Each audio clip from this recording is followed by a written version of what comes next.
అనకాపల్లి జిల్లా రావికంప మండలం కొత్తకోట పంచాయతీ అంబేద్కర్ కాలనీలో గత 7 నెలలుగా మంచినీటి సమస్య తీవ్రంగా ఉంది. జల్ జీవన్ మిషన్ కింద ఏర్పాటు చేసిన కుళాయిలు కొద్ది రోజులకే నిలిచిపోవడంతో ప్రజలు తీవ్ర ఇబ్బందులు పడుతున్నారు. సమస్య పరిష్కారం చేయాలని కోరుతూ స్థానికులు ఖాళీ బిందెలతో భిక్షాటన ర్యాలీ, ధర్నా నిర్వహించారు. వారం రోజుల్లో నీటి సమస్యను పరిష్కరించకపోతే సచివాలయం వద్ద పెద్ద ఎత్తున ఆందోళన చేపడతామని హెచ్చరించారు. అధికారులు నిర్లక్ష్యం వహిస్తున్నారని ప్రజలు ఆవేదన వ్యక్తం చేస్తున్నారు.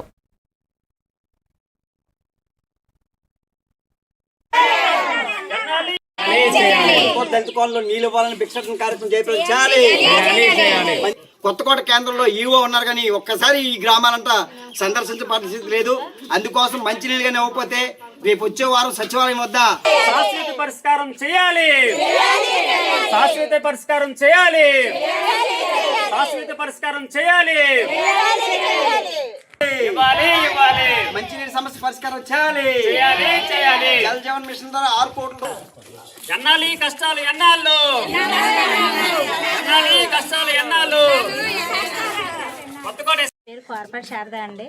ఎస్సీ కాలనీకి నీళ్ళు లేక గత 8 నెలల నుంచి మేము బాధపడుతున్నామండి. ఎవరిని అడిగినా మాకు పరిష్కార సంస్కారం చేయలేదండి. అసలు చాలా ఇబ్బందికరంగా ఉంది. తాగడానికి నీళ్ళు లేకుండా ఎటువైపు వెళ్ళినా మాకు నీళ్ళు పరిష్కారం లేదు. ఎన్నో కోట్లు 6 కోట్లు ఖర్చు పెట్టారన్నారు కానీ మాకు ఒక అవకాశం మాకు ఎన్ని ఇచ్చినా రాష్ట్ర ప్రభుత్వం దళిత కాలనీల్లో ఎన్నో లక్షల కోట్ల రూపాయలు ఖర్చు పెడతా ఉంది.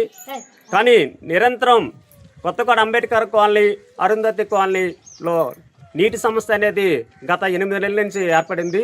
ఈ ఎండాకాలం ఇబ్బందులు గురవుతున్నారు. చెరువు పనికి వెళ్ళి వచ్చిన ఆడవాళ్ళు కూడా ఎంతో ఇబ్బంది పడి గురవుతున్నారు. కాబట్టి ఈరోజు మనం కుల వ్యతిరేక పోరాట సంఘం ద్వారా శాశ్వత పరిష్కారం, నీటి ఎద్దడి శాశ్వత పరిష్కారం చేయాలని చెప్పేసి కుల వ్యతిరేక పోరాట సంఘంగా డిమాండ్ చేస్తున్నాం.